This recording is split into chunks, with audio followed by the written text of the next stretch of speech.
right, Midnight on the Moon. Chapter 2, Space Motel.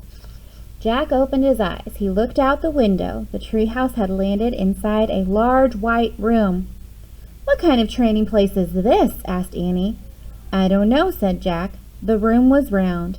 It had no windows. It had white floors and a curved wall lit by bright lights. "Hello?" Annie called. There was no answer. Where were all the astronauts and space scientists? Jack wondered. "There's nobody here," said Annie. "How do you know?" said Jack. "I just feel it," said Annie. "We'd better find out where we are," said Jack. He looked at the page on the moon book. He read the words below the picture of the dome. A moon base was built on the moon in year 2031. The top of the dome slides open to let spacecrafts enter and leave. "Oh, man," Jack whispered. "What's wrong?" said Annie. Jack's heart pounded with excitement. He could hardly speak. "We've landed inside a moon base," he said. "So?" said Annie. "So the moon base is on the moon," said Jack. Annie's eyes widened. "We're on the moon?" she asked. Jack nodded. "The book says the moon was built in the year 2031, he said. "So this means the book was written after that, which means this book is from the future?" "Oh, wow," said Annie. "Morgan must have gone forward in time to borrow it from the future library, right?" said Jack. "And now we're in the future on the moon." Squeak, squeak. Annie and Jack looked at Peanut. The mouse was running around in circles.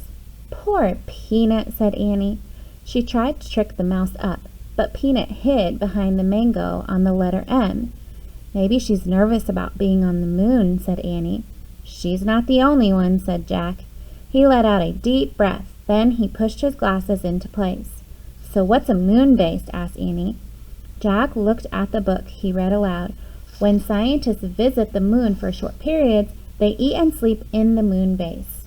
"A space motel?" said Annie. "I guess," said Jack. He read more. "The small base has a landing chamber and a room for storing spacesuits. Air and temperature controls make breathing possible." "So that's why we can breathe," Jack said. "Let's explore," said Annie. "We have to find the fourth thing for Morgan."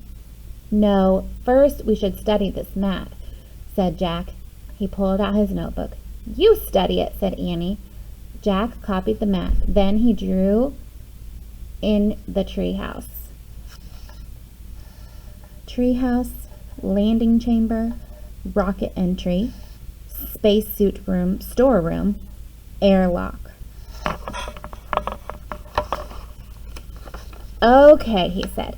He pointed at the X in the drawing. "We're here." Jack looked up. Annie was gone. "Oh, brother," Jack said. As usual, she had left without him before they could even make a plan. Jack put the moonbook and pencil into his pack. Carrying his notebook and backpack, started out the window. Squeak, squeak! Jack looked back at Peanut. The mouse was running back and forth on the M. "Stay here and be safe," said Jack. "We'll be back soon." Jack swung himself over the windowsill. His feet touched the floor of the landing chamber. "Annie," he called. There was no answer. Jack looked at his diagram. It showed only one way to go. Jack walked along the curved white wall to the stairs. He climbed the steps to the hallway. "Jack, hurry!"